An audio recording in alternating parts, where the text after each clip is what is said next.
Throughout the course of the Harry Potter story, we often encounter moments where our protagonist displays overt behaviors that most would deem less than heroic.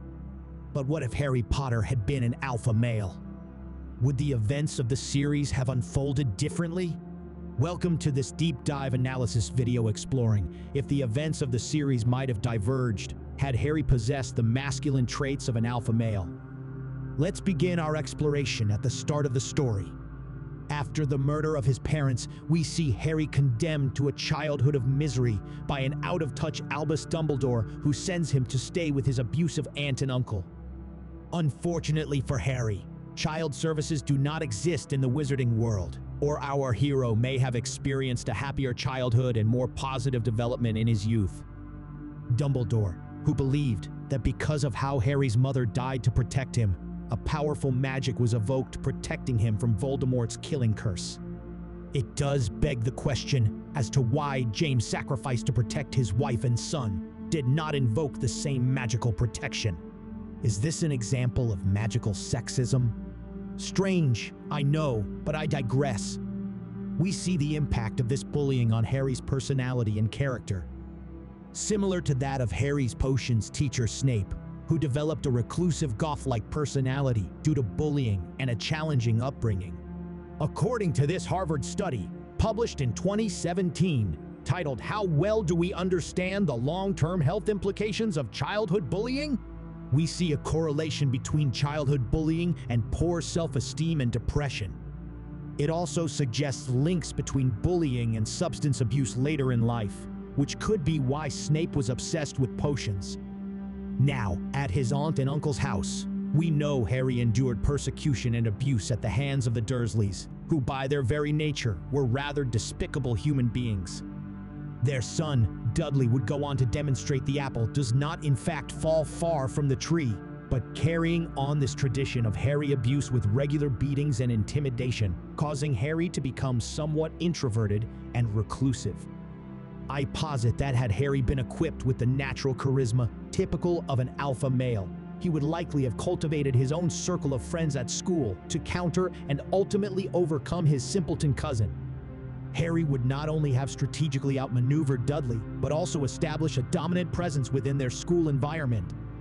This shift in dynamic would have likely extended to their home life, where I envision Dudley eventually yielding to Harry's leadership, growing to respect and willingly follow him, reminiscent of Dom Toretto's influence over his family.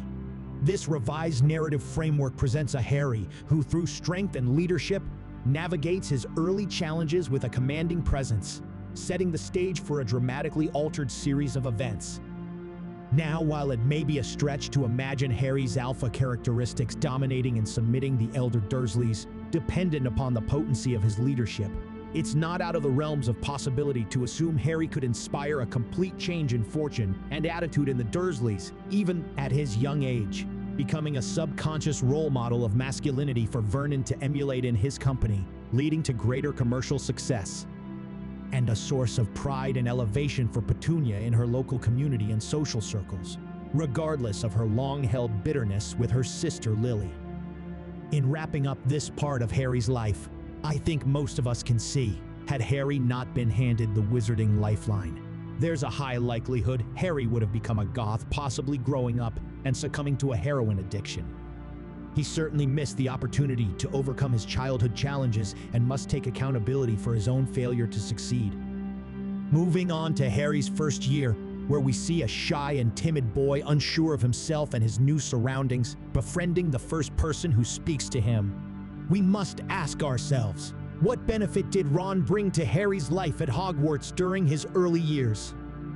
Aside from helping Harry win McGonagall's enchanted game of chess en route to the Philosopher's Stone, I believe Ron was more akin to a deadweight than bringing any additional value to Harry at school, being mediocre at best in all his classes or on the Quidditch field. After all, even Neville Longbottom brought a skill set to the table, having a natural aptitude for herbology. I firmly believe he would have been a better complement to the trio. I bring this up because I believe as an alpha male, Harry would have been more inclined to better curate his circle, being able to weed out the weak and surround himself with the strongest wolves in the pack, of which Ron, I'm sorry to say, is not. And that brings us on to being sorted into Hogwarts houses, I feel without Ron's influence, resulting in the initial negative interaction with Draco. Harry would not have been as put off from the idea of joining Slytherin, and had he done so, recognizing the strong will and tenacity of many in Slytherin's house, he may have found it a profitable ladder to climb, as suggested by the Hogwarts Sorting Hat, who would later tell Harry he would have been great in Slytherin, with wizards around him who would have striven for excellence and not feared ambition. Salazar Slytherin's emphasis on hunger for success and cunning would have surrounded Harry with peers who strove for excellence, offering an enhanced trajectory for his growth. Being in Slytherin would also have placed him directly under the supervision of Snape, which I believe would eventually have helped remove some or most of the bitterness Snape felt towards Harry. Perhaps he would eventually get tired of kicking Harry, metaphorically speaking, or begin to respect Harry's alpha resolve and unwillingness to crack under pressure, or perhaps the thought of being a better mentor to Harry than his own father would be enough of a final victory over James to satisfy Snape enough to finally bury the hatchet. Seeing Harry's character more closely resembling that of his mother, whom Snape had spent years simping over, may also have helped to lessen much of the hatred.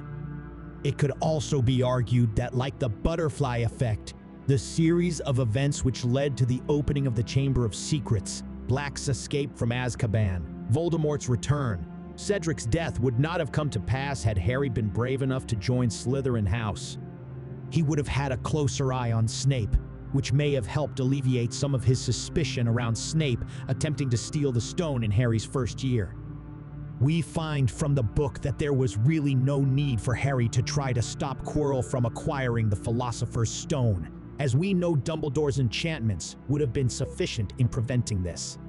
Dumbledore's protections likely would have sufficed, and his eventual return could have led to a direct and very satisfying confrontation with Quirrell and the weakened Voldemort without Harry's involvement, or at the very least, had Quirrell escaped, Dumbledore would have taken up the task of hunting him once he'd joined all the dots together. So, it's entirely plausible that Harry's interfering led to Voldemort getting away before Dumbledore arrived. Moreover, had Harry been sorted into Slytherin and become a friend of Draco, having eventually made peace with the snobby fuck over time, it is entirely plausible and likely Lucius Malfoy would not have had the opportunity to slip Tom Riddle's diary into Ginny's belongings in Flourish and Blots, preventing the opening of the Chamber of Secrets in Harry's second year. Unfortunately, this chain of events would have likely resulted in Dobby not being freed, and therefore eventually dying in servitude to the Malfoys. Oh well, the greater good and all that. Moving on to Harry's third year, I can confidently say I believe the consequential events leading to Sirius Black's escape and the subsequent return of Voldemort would have been avoided, assuming Dumbledore didn't already manage to destroy the active part of Voldemort's soul attached to Quirrell. After all, Black himself stated, when reading the article in the Daily Prophet, his immediate concern was Peter Pettigrew being in close proximity to Harry in the Gryffindor dormitory, and this was the deciding factor in his escape. Harry not being in Gryffindor would have meant Sirius would not have felt the need to escape. This further delay would likely have been the final nail in the coffin, no pun intended, required to end Voldemort's ambition of return. In his own words, Voldemort did say he had almost given up hope of ever coming back before Wormtail returned. So, if Wormtail had not been exposed by an escaped Sirius and had not decided to return to Voldemort, then its logical and additional delay of 15 to 20 years would have resulted in many of his at-large and in Azkaban Death Eaters dying of old age, significantly weakening his power base. In conclusion, it is reasonable to assume Harry's lack of masculinity led to Voldemort's ultimate return and the deaths and suffering of many innocent people over preceding years. Although Harry is not entirely to blame for not taking the initiative to overcome his challenging upbringing, but we must recognize the opportunities missed by our young victim. This is why true masculinity is so important. The long-term effects of a good leader can shape the lives of many. Harry had the opportunity to become a leader like Caesar, but chose the path of weakness. Perhaps Harry was not the hero we've been led to believe, but instead a persistent martyr burdened not with love as claimed by Dumbledore, but uncontrollable hubris. On a side note, it is worth mentioning some other less significant changes to the story had Harry been an alpha male. Regarding the dynamic between the Hogwarts houses, I believe Alpha Harry in Slytherin House had the potential and opportunity to bridge the bitter gap and rivalry with Gryffindor, encouraging collaboration and progression. Regarding Quidditch, Harry would not have swallowed any ball or snitch in his first match, as this is extremely gay. As an alpha male, Harry would have caught the snitch in a most proper way or not at all. Unfortunately, this would also mean Gryffindor would not be winning the Quidditch or House Cup for many a year, as Harry would have been in Slytherin House. I hope you enjoyed the video. Tune in for my next analysis. Did Hermione Granger have Asperger's? Thanks for joining us on this adventure.